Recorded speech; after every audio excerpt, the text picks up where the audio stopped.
Bonjour à toutes et à tous et bienvenue dans cette nouvelle vidéo YouTube. Comme vous pouvez le voir, je suis présente sur un événement et pas des moindres puisqu'il s'agit du mondial de l'ULM. Je connais encore très peu ce domaine, je vais découvrir avec vous et dans cette vidéo je vais vous partager un maximum de choses pour illustrer les différentes disciplines, les 6 classes du monde de l'ULM à travers des interviews, des reportages, des images, des différents vols de présentation. Je vous laisse tout de suite profiter de la suite de la vidéo.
Alors Thomas, tu m'as fait l'immense plaisir de m'emmener en vol à bord du Stamp. Est-ce que tu pourrais nous parler un petit peu de cette machine? Alors ça c'est un Stamp, c'est une réplique d'une ancienne machine, Stamp SD4, un petit peu modifié parce que c'est une version ULM, ultra léger motorisé, donc ça fait moins de 450 kg en charge.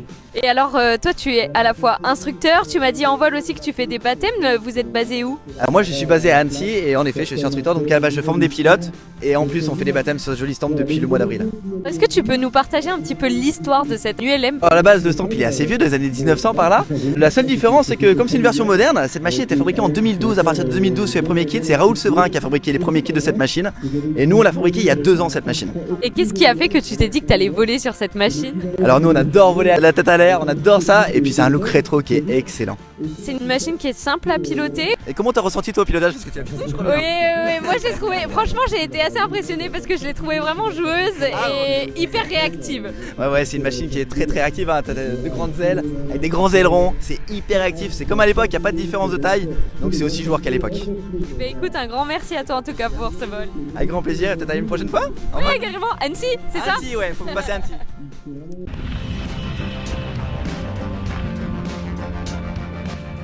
Alors regardez qui je viens de croiser, Jean-Luc Charon, vous êtes présent aujourd'hui au mondial de l'ULM. Oui, absolument, parce que c'est un message fort, c'est une grande famille, l'aviation. L'énorme avantage de l'ULM, c'est l'absence de certification.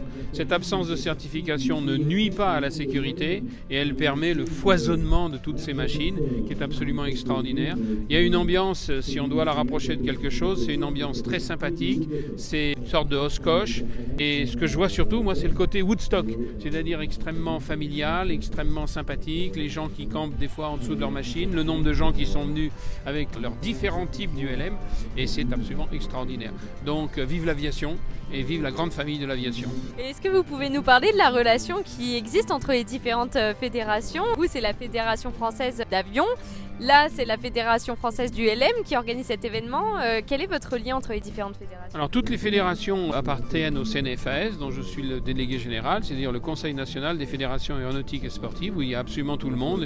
Il y a les planeurs, il y a l'aéromodélisme, il y a, je ne peux pas tous les citer, le parachutisme, nous sommes 9. Et on travaille ensemble sur tout un tas de sujets communs qui touchent notamment à l'espace aérien. Et on se croise sur des événements et on participe aussi à l'écho de ces événements-là en faisant la promotion de ces événements. Eh bien, bon événement à vous alors. À vous aussi, et à bientôt.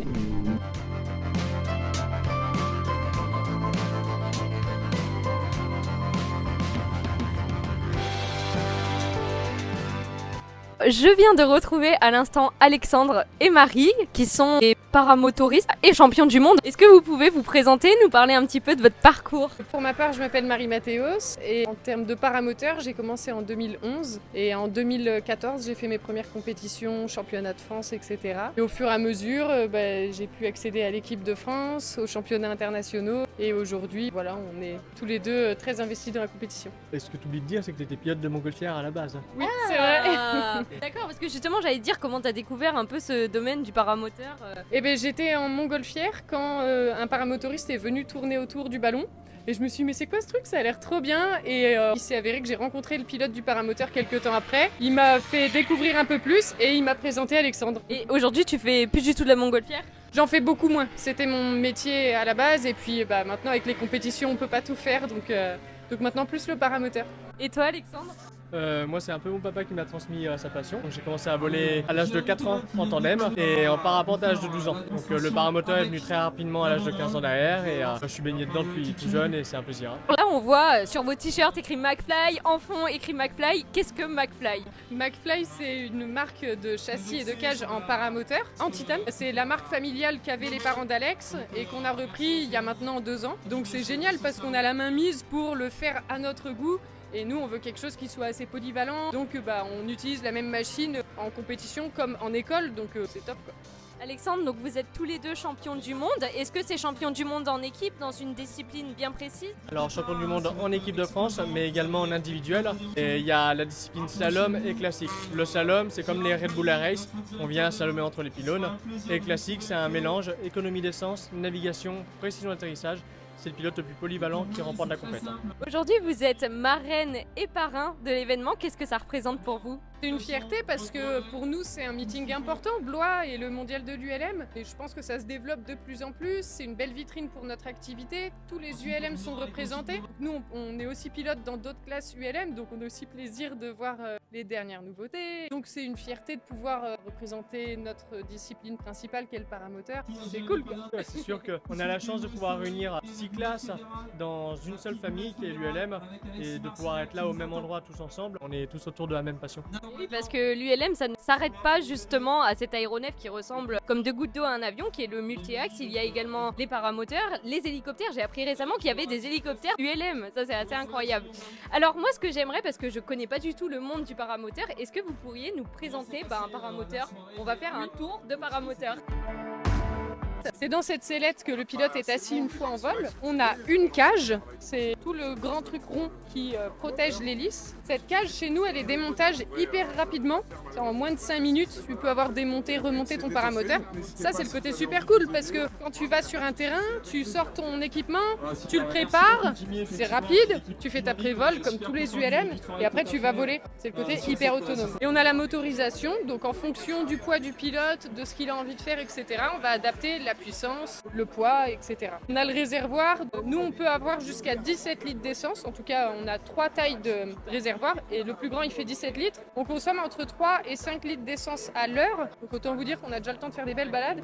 Et ça, c'est sans utiliser les ascendances thermiques. Parce qu'on est un parapente à moteur. Finalement, on peut très bien décoller, éteindre le moteur, enrouler le thermique. Et puis, du coup, les vols se prolongent comme on veut, quoi. Alex, est-ce que tu peux nous présenter peut-être vos performances en vol, la vitesse, votre altitude d'exploitation, enfin tout ce genre de choses? Les records du monde, c'est plus de 7000 mètres de haut et 1000 km de distance. Donc déjà pour un paramoteur, 1000 km, 60-70 km/h, c'est quand même pas mal. En compétition, on commence à avoir des voiles qui frôlent les 100 km/h. Et les voiles grand public, loisirs, on est plutôt aux alentours des 50 km/h, 50-60. Personnellement, j'ai survolé le Mont Blanc.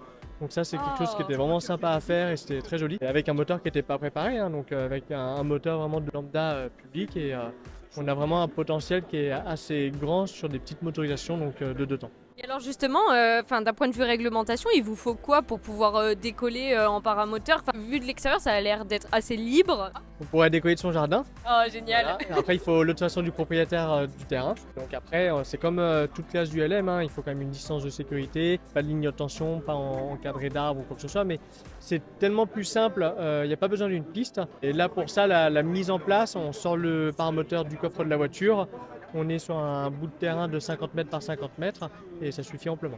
Alors, une dernière question, peut-être pour toi Marie, est-ce que tu peux nous expliquer rapidement comment on devient pilote de paramoteur, à quel âge on peut commencer? Je ne sais pas si tu as aussi l'aspect un petit peu financier en tête, je pense surtout pour les jeunes qui veulent se lancer là-dedans. Pour être pilote de paramoteur, il faut d'abord passer donc la pratique, et un théorique. Le théorique, il est commun pour toutes les classes du LM et la pratique, elle est en fonction de chaque classe. On peut être pilote à partir de 15 ans. Et ce qui est génial, c'est qu'en plus, on a la fédération qui aide et qui a des subventions possibles pour les jeunes. Donc en France, on a de la chance d'être pas mal aidé là-dessus. Pour un équipement complet, parce que là, on vous a montré un paramoteur, il nous manque aussi la voile qu'on connecte comme un parapente, c'est de la voilure souple. Et un ensemble complet, on va compter dans les 12 000 € à peu près. Ok. Donc il y a un investissement initial, mais la différence par rapport aux autres ULM, c'est que nous, on n'a pas besoin de hangars ou de pistes réellement concrètes. Donc c'est cool, on peut l'emmener, le mettre dans notre garage, l'emmener en vacances, et ça c'est super. Il faut un quota d'heures minimum réglementaire pour pouvoir passer la pratique. Alors non, il n'y a pas de quota d'heures obligatoire, c'est en fonction de chacun. Dans les écoles, on fonctionne un peu différemment les uns des autres, mais en tout cas, pour ma part, je m'adapte à chaque élève et on va pas à pas, puisqu'on a quand même une hélice dans le dos, il ne faut pas faire n'importe quoi. Donc d'abord, on apprend à faire du gonflage de voile, une fois qu'on la maîtrise bien, on rajoute le moteur et petit à petit, on va décoller. Pour moi qui suis instructrice, quand je fais poser mon élève de son premier vol, c'est génial, c'est toujours avec une banane comme ça et c'est des émotions super. Ça donne envie en tout cas. Vous allez revoler là cet après-midi? Normalement, il y a des créneaux encore aux alentours de 18h, encore une démo patrouille. Peut-être avant, d'ici là, si on fait 2-3 démos avec Marie, mais on est aussi sur le stand à renseigner les personnes, donc voilà. On va tâcher de vous regarder et de vous filmer alors pour la vidéo, ça va être sympa. Merci à tous les deux. Merci. Avec plaisir. Marie et Alexandre m'ont fait une surprise, j'étais même pas au courant. Ils m'ont emmené sur le stand de ITV pour que j'aille faire un vol en paramoteur. C'est juste incroyable, j'ai trop hâte. Je vous partage ça en vidéo.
Mathieu. Bonjour. Tu voles sur cet hélicoptère ULM qui est juste derrière nous. Est-ce que tu pourrais nous expliquer dans un premier temps les grandes différences entre un hélicoptère ULM et un hélicoptère normal entre guillemets? C'est la réglementation. Avant tout, c'est un hélicoptère, donc qu'il soit petit, léger ou lourd, c'est un hélicoptère. Et après, il rentre dans une réglementation qui est celle de l'ultra léger motorisé, parce qu'il a la chance de peser que 282 kg 500. Et donc cette masse à vide lui a permis de rentrer dans le monde de l'ULM. Cette machine, est-ce que tu pourrais nous la présenter? La marque, c'est Helisport. C'est une marque franco-italienne qui existe depuis 30 ans. Et on a commencé par une première machine qui s'appelait l'Angel. Le modèle était l'Angel, c'était un petit monoplace. Et ensuite, on a fait un compresse pour apprendre à voler aux gens. Donc on a fait une machine qui est l'un derrière l'autre. Ça ressemble à un tigre en miniature. Donc on a fait 170 Angel, 299 compresses. Puis après, on a fait un Ranabot qui est un côte à côte. Et il y a 148 machines qui ont été produites. Et d'un point de vue performance, faut faire attention parce que je suis amoureux de la machine. Donc comme je suis amoureux, je ne dois pas être objectif. Mais ce que je peux dire, c'est que celle-ci que je te présente, elle a déjà 2987 heures.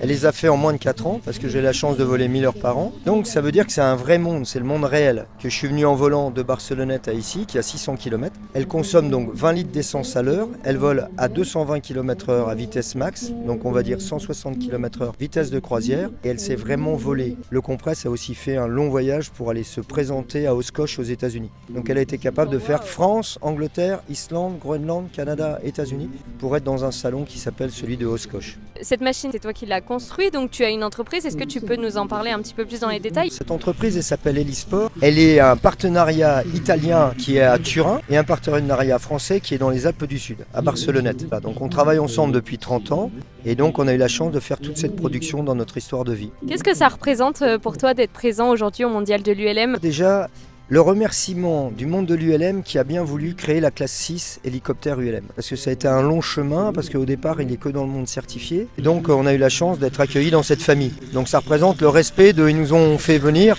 Et donc on est avec eux. Qu'est-ce que t'aimes le plus sur ta machine? J'aime tout dans ma machine. Ah oui, c'est vrai. Il est amoureux.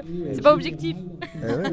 Je sais pas si c'est pas objectif d'être Bah, amoureux. elle est belle en tout cas. Ça peut être objectif d'être amoureux. J'aime tout parce que j'aime sa légèreté, j'aime sa modestie et j'aime surtout sa capacité de vol. C'est ça qui est le plus magique. Donc l'avoir statique c'est une chose, mais l'avoir en l'air et voler à l'intérieur, ça c'est un autre privilège et une autre chance extraordinaire. Merci beaucoup pour cette présentation.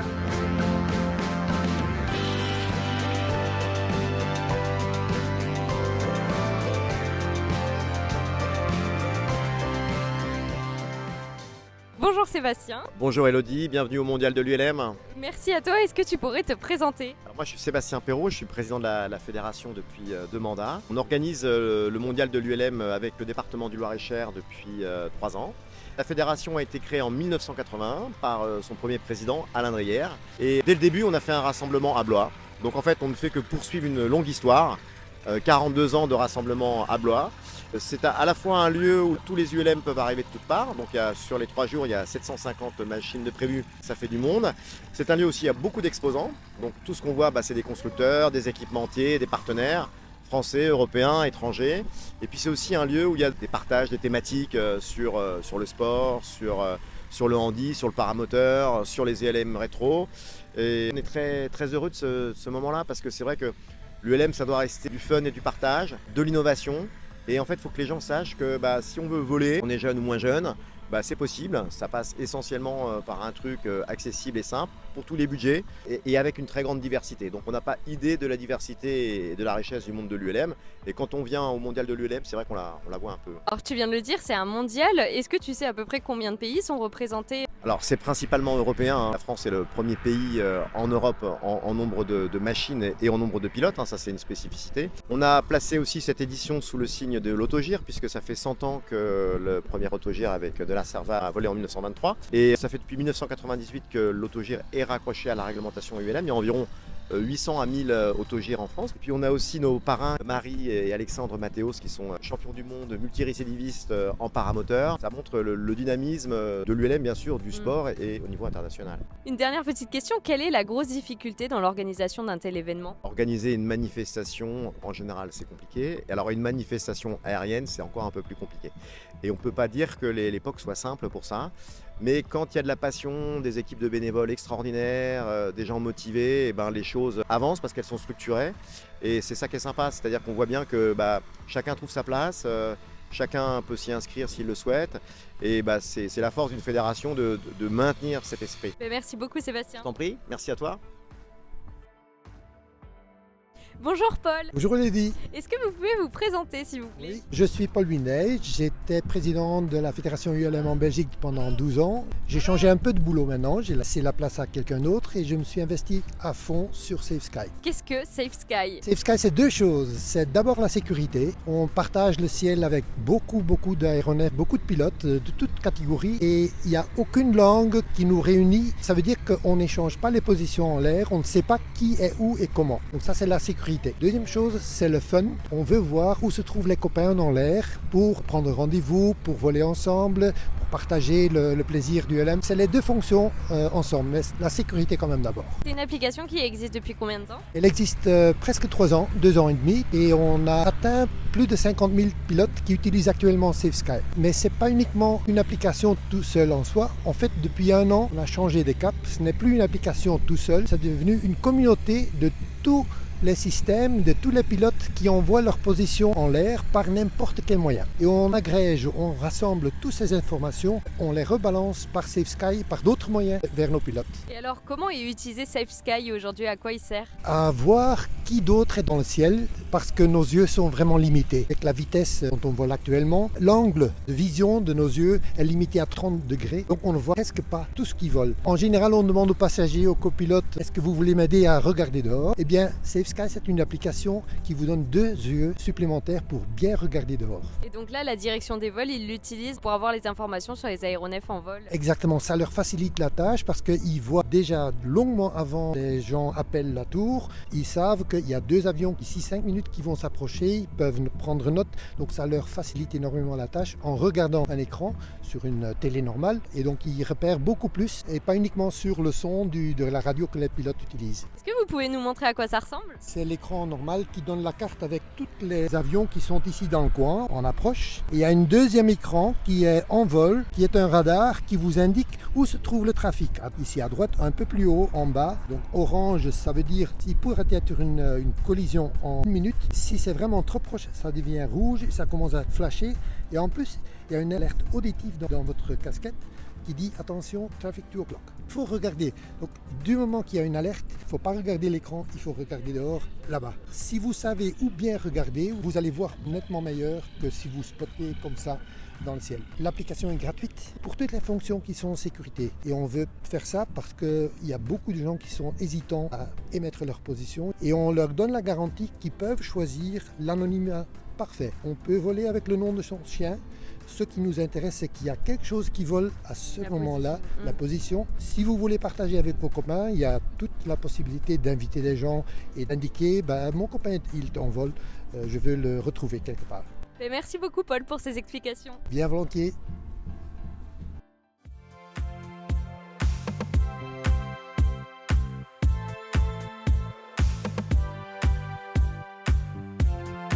Alors maintenant, je vous propose de parler d'autogire et pour cela, j'ai Lucas à mes côtés. Bonjour Lucas. Bonjour Elodie. Alors, est-ce que vous pouvez nous présenter l'entreprise Mani dans laquelle vous travaillez? Oui, c'est une entreprise familiale italienne.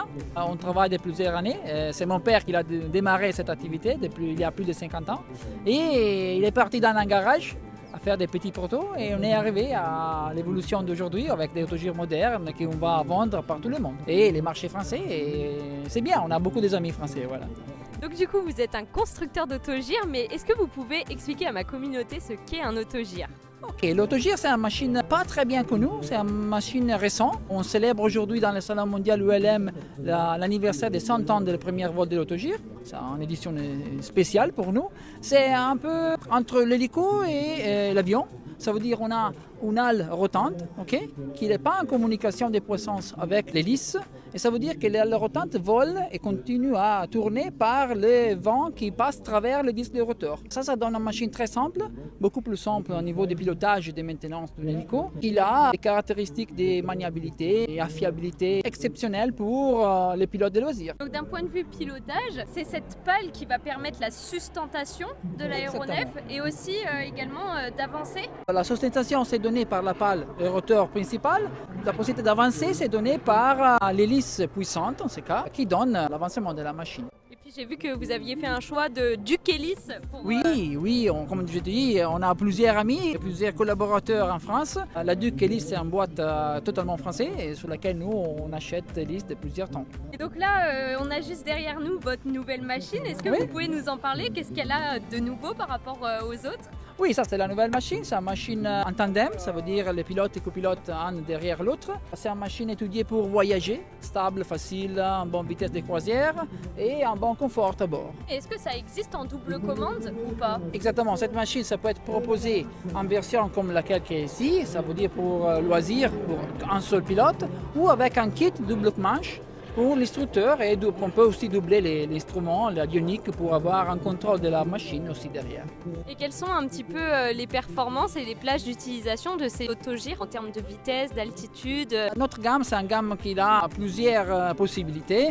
Ça, c'est une machine qui peut avoir par exemple une vitesse de croisière entre 170 et 180 km/h avec 4 heures d'autonomie facilement. La capacité en altitude avec l'M16, on a fait plus de 8400 mètres de record mondial avec un jeune pilote femme italien. Et c'est une machine pour loisirs, spécialement, où tu peux s'amuser de voyages à bas altitude et voir les paysages d'une perspective complètement différente.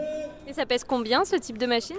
À vide, c'est une machine autour de 300-310 kg. Ça donne la possibilité de rester dans la loi française et c'est pour ça aussi qu'on a plusieurs collaborateurs ici et la machine est exactement dans la loi française. Et le matériau utilisé? On a plusieurs matériaux, la technologie avance de plus en plus. On part par une structure en acier aéronautique, soudé en TIG, c'est une procédure spécifique aéronautique, mais de plus en plus des composants en carbone, en fibre de verre, pour optimiser le compromis entre résistance et poids de la machine. Une dernière question, est-ce que vous avez déjà pensé à l'électrification des autogires, à utiliser un moteur électrique? Oui, ça c'est notre gamme, notre futur possible innovation. C'est aussi vrai que pour l'instant, ça c'est une machine qui a besoin un peu plus de puissance qu'une machine avec fixe. C'est pour ça qu'on n'a pas encore la disponibilité de puissance et d'autonomie suffisante pour justifier une installation électrique. Eh bien, merci beaucoup pour cet échange. Merci à vous. Et puis, on m'a annoncé il y a quelques minutes que j'allais pouvoir partir en vol à bord d'un autogire, justement Magny. Donc, Notre plaisir va vous avoir et tous votre fans et followers qui seront à bord avec vous. Voilà. merci beaucoup, Lucas.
Bonjour Philibert. Bonjour. Écoute, un grand merci à toi de nous accorder un petit peu de ton temps. Tu travailles chez Air Création qui me semble est une boîte française. Est-ce que tu peux nous la présenter s'il te plaît? Tout à fait, donc Air Création c'est né dans les années 80, en 82 exactement, donc on a un peu plus de 40 ans. Ça a été monté par deux amis, deux passionnés de vol à la base des deltistes et qui au début de l'ULM se sont vus transformer les deltas qu'ils pilotaient et dans lequel ils travaillaient aussi pour en faire les ULM pendulaires qu'on voit aujourd'hui. Alors à l'époque c'était pas exactement la même chose, on était plus sur quelques tubes, un delta et un vieux moteur. Maintenant on a un peu plus de travail, du composite, des moteurs plus performants et on arrive sur des machines comme celle qu'on a derrière nous ou même celle-ci. Alors justement, est-ce que tu peux nous expliquer un petit peu ce qu'est un pendulaire, à quoi on le reconnaît, quels sont ses principaux composants, ses principales parties? Alors un pendulaire c'est assez simple, tout est un peu dans le nom, c'est un système de pendule. On a une aile qui elle va voler et le chariot est suspendu par une unique pièce entre guillemets. Alors on va aller voir sur celui-là. Donc le chariot en fait il est suspendu à ce niveau-là et il se balade sous l'aile. Et en fait, contrairement à ce qu'on pense, on vient piloter en déplaçant le centre de gravité et pas en bougeant des volets ou en bougeant l'aile comme sur la plupart des aéronefs. Donc là on vient déplacer le centre de gravité, ce qui va induire le virage. Alors justement, comment on pilote un pendulaire? On pilote un pendulaire avec la barre qui est ici. Donc simplement, si on veut tourner à gauche,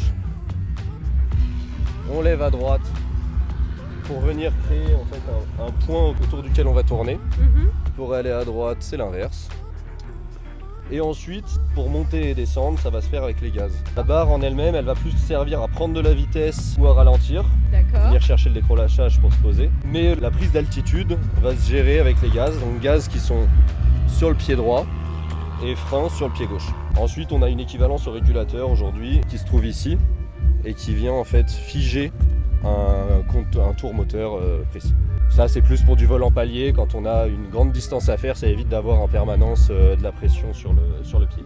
Alors est-ce que tu pourrais maintenant qu'on sait piloter un pendulaire nous expliquer quelles sont les performances de ce type d'aéronef? Alors les performances vont être assez variables, ça va dépendre de la gamme. On peut voir autour de nous, on en a plusieurs. Ça c'est un tout-terrain avec une très grande aile qui va avoir des vitesses de vol assez faibles. Et puis on va avoir des appareils plus performants comme celui-ci, sur lequel on peut mettre une aile plus courte qui va aller plus vite. On a des domaines de vol qui sont quand même assez larges. Donc déjà, sur un appareil comme celui-là, on décroche aux alentours des 40 km/h, ce qui permet quand même de voler très lentement, d'avoir des terrains très courts, puisqu'on peut décoller très rapidement et se poser sur des toutes petites surfaces. Par contre, avec des appareils plus performants, on peut atteindre des vitesses qui vont avoisiner les 130, 140, 145 km/h, ou même voilà, du 130 km/h en vitesse de croisière, c'est tout à fait jouable avec des machines performantes. Après, en termes d'altitude, on n'a pas vraiment de limitation. Le record mondial d'altitude en ULM a été fait en pendulaire et il était monté jusqu'à plus de 9 mm. Et quel type de moteur équipe vos pendulaires chez Air Création? Aujourd'hui, sur la gamme biplace, on travaille exclusivement avec Rotax.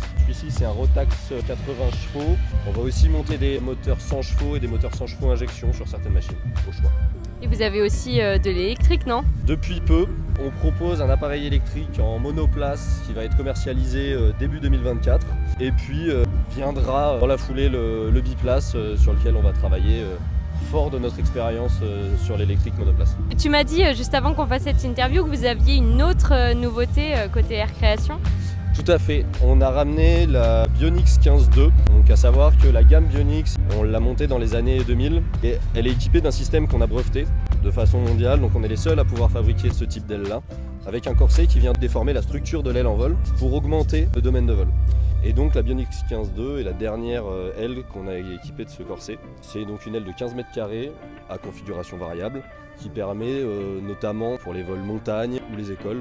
C'est une aile très performante pour ça. Merci beaucoup pour toutes ces explications. Vous êtes basé où, Air Création? Alors on est basé en Ardèche, à Aubenas, donc sud d'Ardèche, et donc effectivement produit français, et on en est assez fiers. Et vous avez de quoi en tout cas. Merci beaucoup pour cet échange. Merci aussi, et puis bonne fin de salon à vous.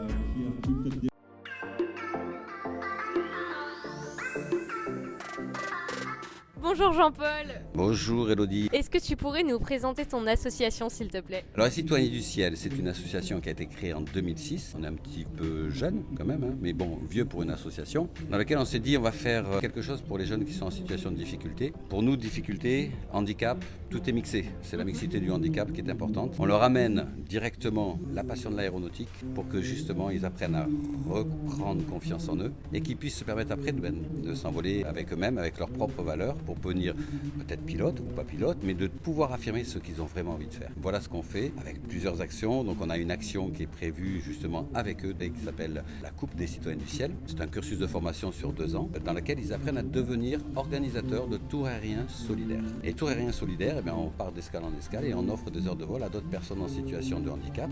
Et eux, ça leur permet d'être les ambassadeurs quand ils sont majeurs, de venir avec nous. Donc ils sont formés pour pouvoir dire « Regardez, on l'a fait, donc vous pouvez le faire ». Donc on tombe les barrières. Donc la deuxième action, c'est les ailes du partage, où on va en Europe, on va un petit peu partout, en Croatie d'ailleurs. Là, à Pula, on y est allé avec eux. Et donc ils viennent avec nous, ils nous accompagnent et c'est le chaînon manquant entre intergénérationnel. Donc c'est important pour nous. Donc on a des valeurs qui sont très très simples. C'est on partage nos ailes, ils reprennent confiance et ensuite ils deviennent responsables. Voilà ce qu'on fait avec eux. Merci beaucoup pour cette présentation. Et toi Louis, est-ce que tu peux nous expliquer comment tu as découvert cette association? D'abord je suis sur Profond et ma sœur aussi, donc elle m'a présenté l'association quand elle l'a découverte et quand elle en a bénéficié. Et comme je suis passionné de l'aéronautique, ça m'a touché, donc je me suis dit pourquoi pas me lancer dans cette action. Et quand j'avais l'âge, j'ai intégré l'association et on m'a très vite intégré dans le groupe. Bon, il y a eu le confinement, mais on a quand même gardé le contact. Et aujourd'hui je suis là au Mondial pour présenter ce que j'ai vécu et pour présenter l'association à un plus grand nombre. Ça fait combien de temps que tu fais partie de l'association? Ça va bientôt être ma 4e année. Est-ce que tu peux nous partager peut-être un moment que tu as vécu qui t'a marqué dans cette association? J'avais le vertige, donc je me suis dit ça va peut-être bloquer, mais au final j'ai jamais eu le vertige en ULM. C'est fantastique. Tu souhaites devenir pilote d'ULM ou pas? Plus ingénieur je pense. Dans l'aéronautique? Oui. Ah super. En tout cas je te souhaite de réussir et un grand merci pour cet échange passionnant. Maintenant, j'aimerais qu'on parle un petit peu handivol, puisque cette année, au Mondial de l'ULM, il y a tout un village dédié à ça. Et hier a eu lieu le premier vol, le vol d'inauguration d'un ballon d'une montgolfière handivol qui permet à une personne en fauteuil roulant d'être complètement autonome à bord de ce vol. Elle peut monter dans le panier de la montgolfière avec son fauteuil roulant et partir en vol. Et pour ce faire, on va aller à la rencontre de Philippe qui va nous parler de ce projet. Bonjour Philippe. Bonjour. Vous faites partie du projet Montgolfière Handivol. Est-ce que vous pouvez nous en parler s'il vous plaît? Ce projet est porté par l'association qui s'appelle Audace Handi Évasion et qui rassemble des passionnés de la montgolfière et autour du projet de concept Sightfly qui est de concevoir, fabriquer et utiliser un ballon classe 5 ULM à destination des handis mais pour qu'ils le pilotent. Nous on l'a appelé un cockpit au contraire d'une nacelle de montgolfière parce qu'en fait on est en engin motorisé donc on a conçu un cockpit totalement original avec les bouteilles de gaz au milieu pour que le pilote et le copilote puissent atteindre les bouteilles de gaz, puissent lire le niveau de gaz et aussi puissent accéder chacun de son côté aux commandes de vol du brûleur. Donc là, la personne en fauteuil roulant n'est pas obligée de quitter son fauteuil pour s'installer dans la montgolfière, c'est ça la grosse particularité du projet. L'originalité du projet, c'est de rentrer avec son fauteuil roulant, équipé d'un système d'amarrage façon porte-avions qui est fixé sur le plancher de la nacelle. Et ça vous a pris combien de temps de réaliser ce projet? 1 an. Et combien de personnes investies environ? Une vingtaine de personnes dans tous les domaines. C'est vous qui avez eu l'idée de développer ce projet? C'est moi qui ai lancé ce projet avec un autre ami, Pascal, et aussi Frédéric et Sam, pour concevoir quelque chose d'original qui soit la synthèse de 40 années de projets aéronautiques que j'ai pu mener avec les amis qu'on a pu réaliser pour donner la possibilité aux handis de piloter un ballon. Pourquoi ce projet? Pourquoi? Parce que après avoir volé 40 années dans divers engins aériens, eh bien moi je suis encore vivant, ce qui n'est pas le cas de quelques-uns de mes amis. Je ne suis pas cassé en deux, j'ai pas eu d'accident. Et voilà, c'était le moment d'utiliser toute l'expérience accumulée pour donner la possibilité aux handis de voler et de piloter et puis de côtoyer ce monde. Et quelles ont été les grandes difficultés du projet?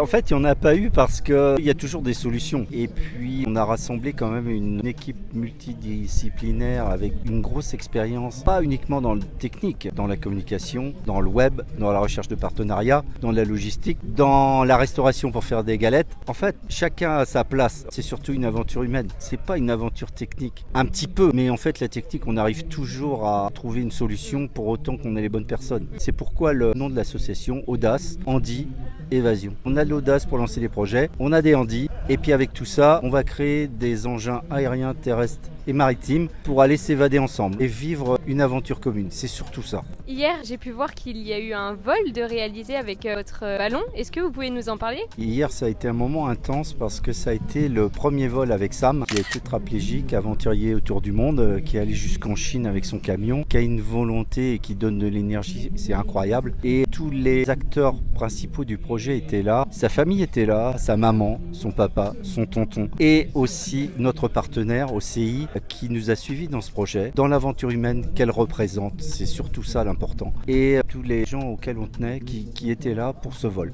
Donc ça a été quelque chose de fort. On l'a fait, ça a été un grand moment. Bravo à vous en tout cas, félicitations pour ce projet parce que je trouve que c'est une superbe initiative et on a été ravis en tout cas hier de pouvoir assister à ce vol d'inauguration. Merci beaucoup Philippe. Merci beaucoup et merci à tous ceux qui ont permis à ce que le projet puisse se faire. Parce que sans une équipe, eh bien un grand projet, on peut rien faire. Tout seul, je peux rien faire. Et donc c'est l'énergie de tout le monde qui a permis de le faire. Merci. Philippe, j'ai lancé l'idée et pensé que c'était possible, donc on l'a fait. Stéphane Tedeschi, je suis un futur pilote. Hervé, support et notamment j'amène les galettes pour toute la troupe. Stéphane de BOT, pilote de montgolfière. Mercedes Taraglio, j'ai été la couturière en chef. Emmanuel Tamizier, moi je m'occupe des sources de financement du projet et j'ai aussi participé à la confection de l'enveloppe. Adeline, je travaille dans le groupe OCI. Fabien, j'ai été chargé de la conception de l'enveloppe et de la recherche des fournisseurs. Olivier, moi je suis là pour apprendre à piloter. Pascal, dans le projet, je suis secrétaire général de l'association. Luc de Magneval, je m'occupe de la communication. Sandra, j'étais dans l'aide à la couture. J'ai confectionné le drapeau national. Corentin Leméoté, pilote de montgolfière et participé à la conception du Sightfly. Vincent Rémy, j'ai donné quelques conseils techniques. Jérôme Bourgoin, j'ai eu l'honneur de faire la direction des vols hier soir pour le premier vol du ballon Sightfly.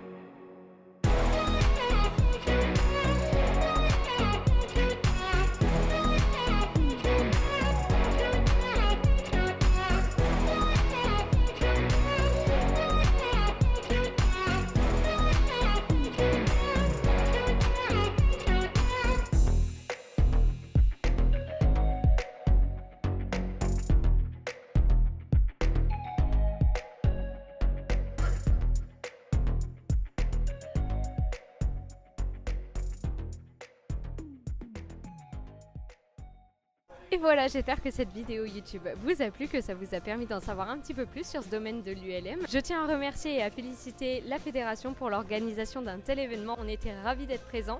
Merci aussi à Romain Bruno qui se trouve derrière la caméra. Et en ce qui me concerne, je vous dis à bientôt pour de prochaines vidéos.